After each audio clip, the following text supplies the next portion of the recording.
Assalamualaikum warahmatullahi wabarakatuh. Sebelumnya perkenalkan, saya Hyuga Dinugraha, mahasiswa Pendidikan Teknik Mesin FKIP UNS tahun 2022. Di sini saya akan membagikan sedikit tutorial tentang cara membuat ulir segitiga luar menggunakan mesin bubut otomatis. Langsung saja tanpa berlama-lama untuk menyingkat waktu, mari kita simak video tutorialnya. Di sini saya menggunakan mesin bubut Crisbo KW15 486 yang akan kita gunakan untuk membuat ulir. Oke, sebelum kita membuat ulir, tentu saja kita harus tahu ukuran ulir yang kita buat. Maka kita bisa mengukur ulirnya menggunakan sisir ulir atau mal ulir. Untuk ukuran ulir yang akan kita buat pada kali ini, itu kita menggunakan ulir metrik dengan ukuran pitch 2.0 dari hasil pengukuran baut sampel yang kita ukur menggunakan mal ulir. Untuk ulir segitiga sendiri terdiri dari dua jenis, yaitu ulir metris dan ulir Whitworth. Metris menggunakan sudut 60 derajat dan Whitworth menggunakan sudut 55 derajat. Selanjutnya kita menentukan pahat ulir. Karena kita akan membuat ulir segitiga metris, maka kita menggunakan pahat ulir dengan sudut 60 derajat. Nah, kita bisa cek menggunakan mal ulir apakah pahatnya sudah sesuai sudutnya dengan sudut metris yang akan kita buat. Nah, selanjutnya kita pasang pahatnya dan pastikan pahat benar-benar center.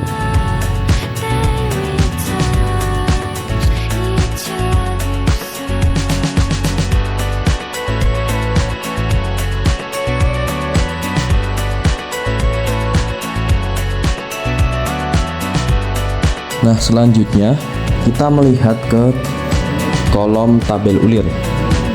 Nah, di sini kita mendapati ulir kisar 2.0 itu berada pada kolom C3 dan M1. Nah, kemudian dari kolom tersebut kita lihat konfigurasi gear ulirnya yang di sebelah kiri kolom. Nah, kita dapati ukuran gear, konfigurasi gear dari ulir 2.0 itu menggunakan konfigurasi gear 48-127-24. Nah, yang berarti gear yang paling atas itu menggunakan ukuran 48, yang di tengah dengan ukuran 127, dan yang paling bawah ukuran 24. Nah, posisi ulir yang saat ini terpasang di mesin bubut itu posisinya belum sesuai, maka kita atur dulu konfigurasi gearnya supaya sesuai.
Selanjutnya, setelah gear sudah terpasang sesuai dengan tabel, kita tentukan posisi spindle speed, kecepatan RPM spindle.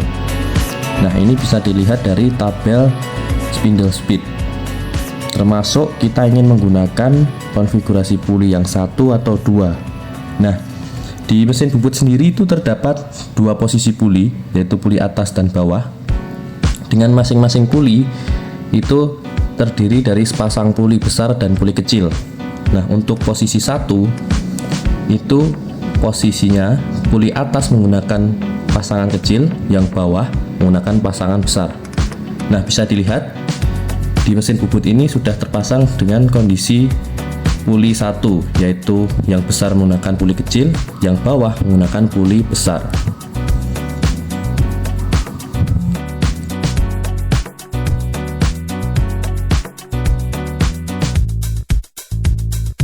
Selanjutnya, sebelum kita mulai mengulir, kita membuat jarak atau clearance point dulu.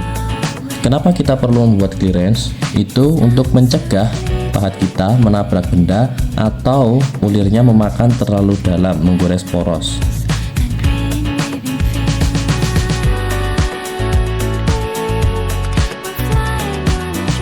Nah, selanjutnya kita atur konfigurasi tuas ulir. Dari tabel tadi kita dapati ulir kisar 2.0 itu berada pada C3 dan M1. Kita arahkan masing-masing handle ini untuk seperti tabel.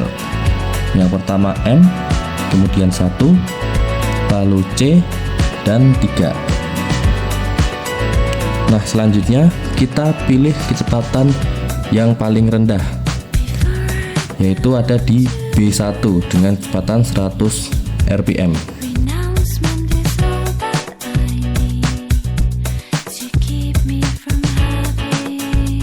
Setelah konfigurasi gear dan tuasnya telah sesuai, jangan lupa kalian hidupkan tuas ulir. Nah, ini ke arah kiri untuk membuat ulir kanan. Nah, setelah kalian hidupkan, itu otomatis ini poros yang ini akan berputar, yaitu poros untuk menggerakkan eretan ulir secara otomatis. Untuk menggerakkan eretan secara otomatis sesuai dengan konfigurasi ulir yang telah kita tentukan tadi, itu menggunakan tuas yang ini. Nah, ini tuas untuk mengaktifkan eretan ulir secara otomatis. Kita tinggal hidupkan, lalu otomatis eretan akan bergerak sesuai dengan konfigurasi ulir yang telah kita tentukan tadi, yaitu kisar 2.0.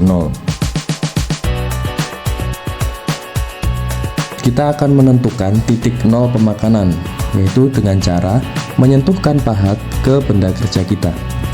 Setelah pahat menyentuh benda kerja kita atur eretan yang kecil ke titik nol supaya memudahkan kita untuk meninjau pemakanan yang kita lakukan, seberapa dalam pemakanan yang kita lakukan.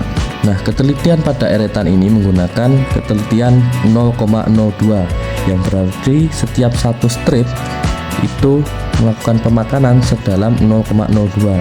Nah, untuk pemakanan ulir kita menggunakan 10 strip langsung, yaitu sedalam 0,2 mm. Selanjutnya, lakukan pemakanan secara otomatis, lalu kita tambahkan 10 strip lagi untuk pemakanan, lalu kerjakan. Nah, ulangi langkah berikut ini sampai ulir yang kita buat sudah terlihat runcing atau sudah bisa dimasuki menggunakan mur yang kita gunakan sebagai sampel tadi.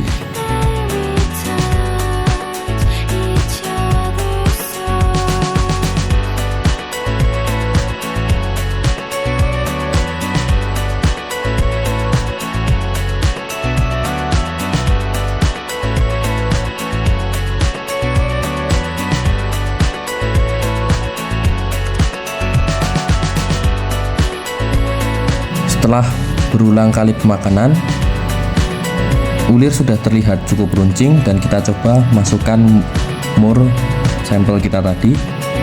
Kita coba masukkan mur sampel kita tadi dan ternyata sudah bisa masuk, menandakan ulir yang kita buat sudah selesai.